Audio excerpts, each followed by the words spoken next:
तो dear students, आज मैं the fundamental unit of life जो एनसीईआरटी क्लास 9th में चैप्टर दिया गया है, उसी से topic an introduction of the cell, cell का इंट्रोडक्शन आज इस वीडियो के द्वारा हम प्रस्तुत करने जा रहे हैं। सेल का इंट्रोडक्शन क्या, अर्थात सेल का परिचय क्या।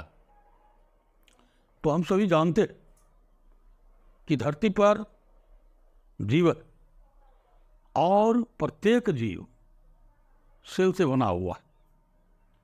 चाहे वह एक सेल वाला जीव है, यूनिसेल्युलर है, या फिर मल्टी सेल्युलर है, बहुकोशिकीय जीव, वो सभी सेल से बने। अब ये सवाल आता है कि सेल को आखिर हम क्या कहेंगे। तो चैप्टर का नाम दिया गया है the fundamental unit of life. तो फंडामेंटल यूनिट क्या है, जीवन का या लिविंग बॉडी का? तो फंडामेंटल यूनिट है सेल। और सेल का कंसेप्ट क्या होना है, तो हम सभी जानते हैं कि एक भवन के निर्माण में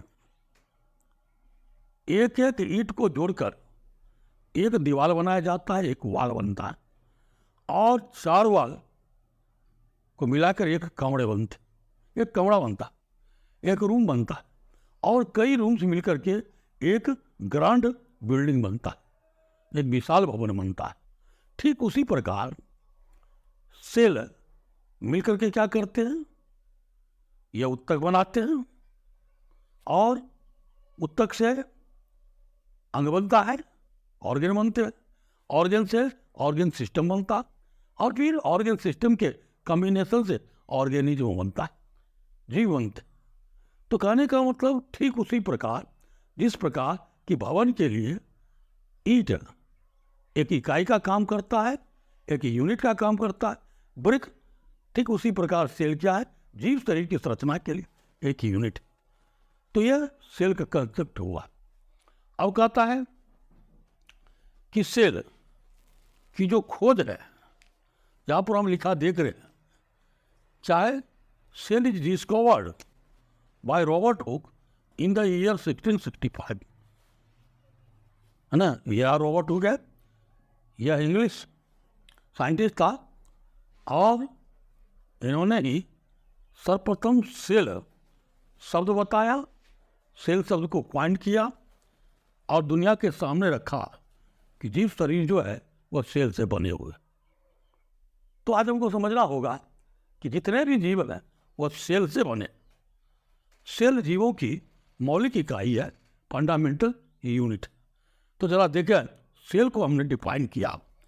cell can be defined as the structural, functional, fundamental and hereditary unit of life. यहाँ पर सेल की परिभाषा हमने लिखा है, इसमें 4 वर्ड सेल के लिए हमने दिया। पहला है सेल स्ट्रक्चरल यूनिट है, सेल फंक्शनल यूनिट है, सेल फंडामेंटल यूनिट है, सेल हेरिडिटरी यूनिट।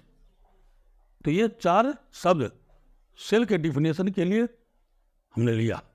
अब आपको एक एक करके जानना होगा कि सेल जीव शरीर की रचनात्मक इकाई यानी स्ट्रक्चरल यूनिट कैसे।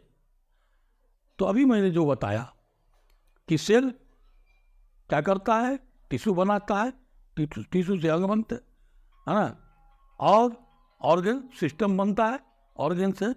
तो यह जो क्रम है, इस क्रम को बनाने के लिए क्या है, सेल है, और इसलिए सेल से जीव शरीर का निर्माण होता है। अतः सेल क्या है, स्ट्रक्चरल यूनिट, है ना। Cells together form tissue, tissue form organ, and organ for organ system, and all organ system together constitute the living body. इस तरह से हम देखते हैं कि सेल क्या है, यह रचनात्मक, और कैसा है रचनात्मक, एक इकाई के रूप में, कि सेल से मिलकर के ही जीव शरीर बनता है। तो इस तरह से सेल क्या हो गया, स्ट्रक्चरल यूनिट हो गया। फिर हम आते हैं सेल फंक्शनल यूनिट। फंक्शनल का मतलब होता है कार्यात्मक।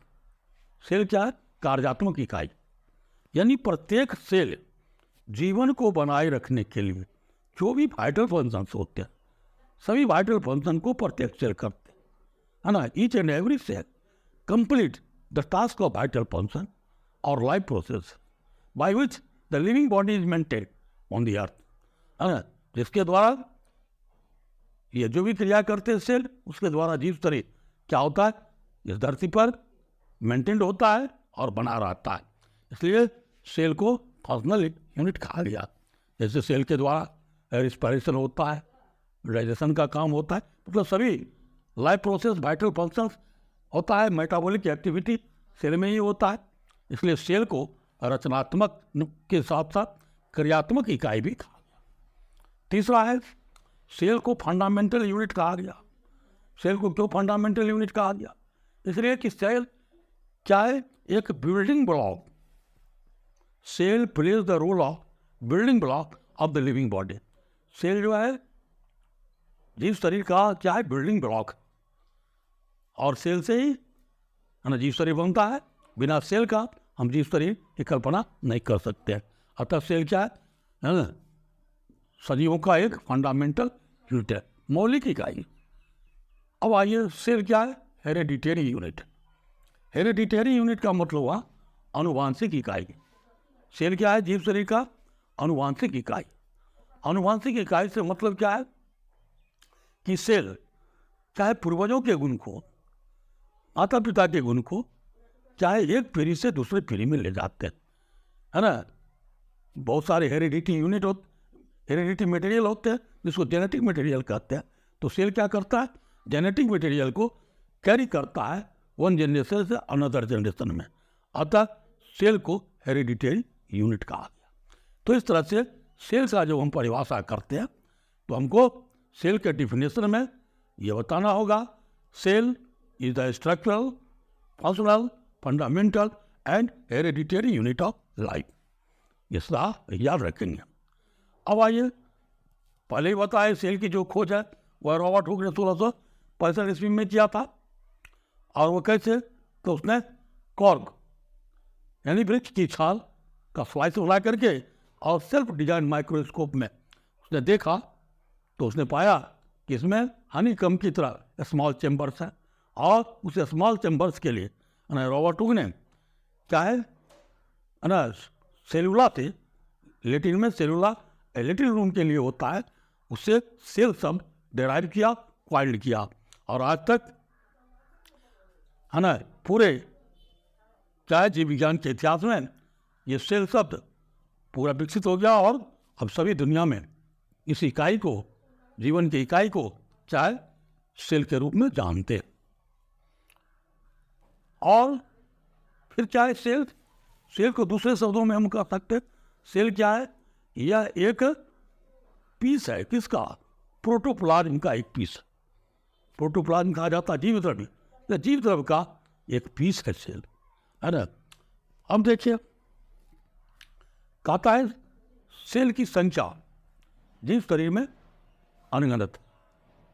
एक तो एक सेल वाले जीव है, और फिर कहता है जो मल्टी सेलुलर है, मल्टी सेलुलर में दिया गया एग्जाम्पल है कि मनुष्य जो 60 kg का है उसके शरीर में लगभग 60 गुने 10⁻50 है ना नंबर है सेल्स का, है ना। तो ये सेल की संख्या मिलियन ट्रिलियन हो सकता है। और फिर सेल के साइज की अगर हम बात करें तो सेल के सबसे स्मॉलेस्ट साइज जो है वह क्या है, 0.1 मिली माइक्रोन से लेकर के क्या होता है 0.5 मिली माइक्रोन तक होता है। किसका, ये स्मॉलेस्ट साइज हुआ सेल का, और ये किसका, बैक्टीरिया का सेल। तो ये हो गया स्मॉलेस्ट सेल साइज हो गया। फिर आते हैं सबसे बड़े सेल, है ना, वो क्या है, ऑस्ट्रिच का जो एग है वह क्या है 170 mm से 130 mm ये साइज में होता है। ये सब क्या है, ये सबसे लार्जेस्ट सेल साइज है। तो इस तरह से ये सेल का साइज हो गया। अब है कि सेल का शेप क्या होगा।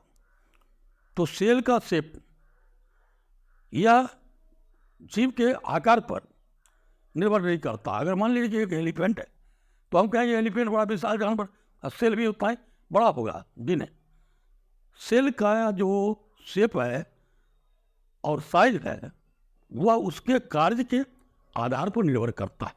जैसे आप उदाहरण में लेंगे कि नर्व सेल है ना। नर्व सेल क्या होता है? इलोंगेटेड होता है, ब्रांच होता है। क्यों होता है इलोंगेटेड ब्रांच? उसको मैसेज कम्युनिकेट करना है, मैसेज कैरी करना है ना। उसको क्या है? स्टिमुलस ले जाना है, ब्रेन को सूचना देना है। तो इसलिए क्या है नर्व सेल, मतलब क्या है? ये बड़ा सेल होता है, उसकी लंबाई बड़ी होती है। और फिर है जैसे WBC है ह्यूमन बॉडी में, तो ये WBC जो है ये भी एक सेल है।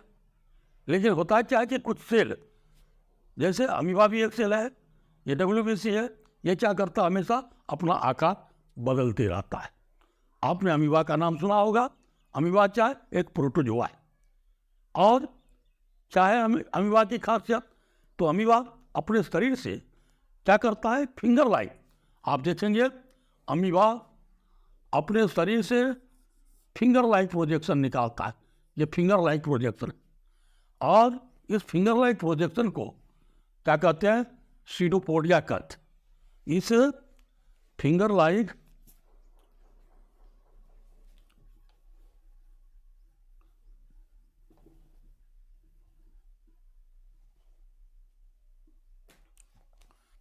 इसको सीडोपोडिया कहते हैं। और सीडोपोडिया के द्वारा अमीबा क्या करता है? यह प्रजनन करता है, लोकोमोशन करता है और अपने आहार को यह ग्रहण करता है सीडोपोडिया के द्वारा। इसलिए अमीबा क्या करता है? प्रत्येक क्षण in every moment it changes its shape.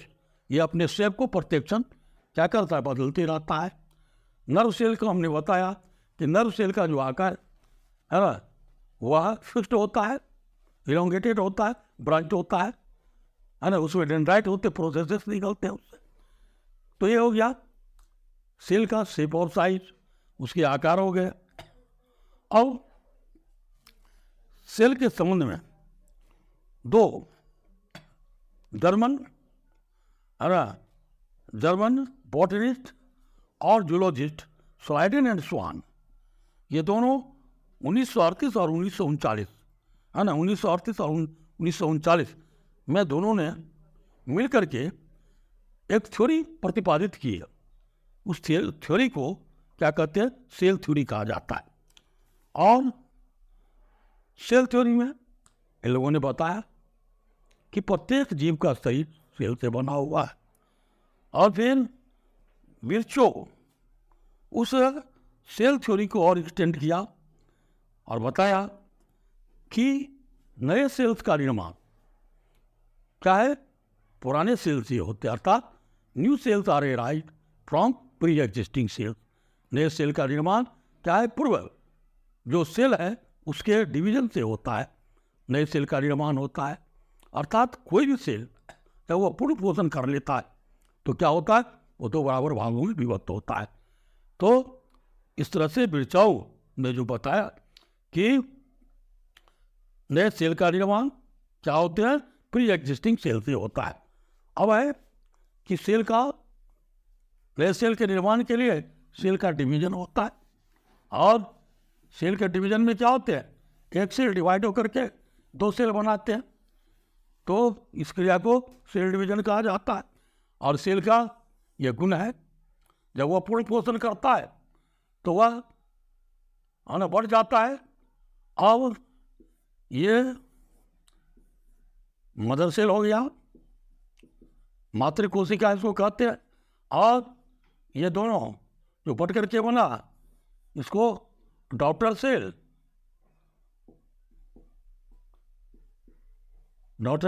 या फिर इसको पुत्री कोशिका कहते हैं।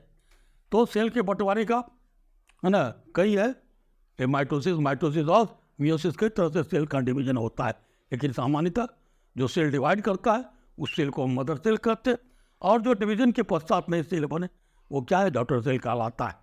तो इस तरह से बिरचौ ने बताया कि नए सेल का निर्माण प्री एग्जिस्टिंग सेल से होता है। तो सेल के बारे में अब इतनी कंसेप्ट है, और इस कंसेप्ट को और समझिए आप, और इससे भी थोड़ा सा हम आगे बढ़ते हैं तो सेल के उसके निर्माण के आधार पर, उसके ओरिजिन के आधार पर सेल का है ना 2 ग्रुप बनाया गया। ओरिजिन के हिसाब से एक सेल हो गया प्रो कैरियोटिक सेल और दूसरा है यूकैरियोटिक सेल। आप याद रखेंगे दूसरा सेल है यूकैरियोटिक सेल। तो ये सेल 2 प्रकार का हो गया, प्रोकैरियोटिक सेल और दूसरा यूकैरियोटिक सेल।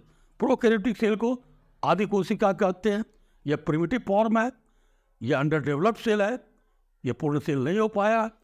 जैसे बैक्टीरिया का है, प्रोकैरियोट से बैक्टीरिया, ब्लू-ग्रीन एल्गी है इसके अंतर्गत, और फिर इसको छोड़ करके जितना भी जीव है सब क्या है, यूकैरियोटिक सेल से बना है। यूकैरियोटिक सेल क्या है, पूर्ण सेल है, इसमें न्यूक्लियस जो है वेल डिफाइंड है। और अगले वीडियो में हम प्रोकैरियोटिक और यूकैरियोटिक सेल का है ना अलग से मैं वर्णन करूंगा। तो आज मैं इस वीडियो के द्वारा एक सिंपल और ब्रीफ इंट्रोडक्शन मैंने सेल का आप सबों को प्रस्तुत किया। आप जरूर सेल इंट्रोडक्शन को मतलब समझिए और इस वीडियो को देखिए, लाइक कीजिए, शेयर कीजिए, और ये चैनल को JM क्लासेस को चैनल को सब्सक्राइब कीजिए। धन्यवाद।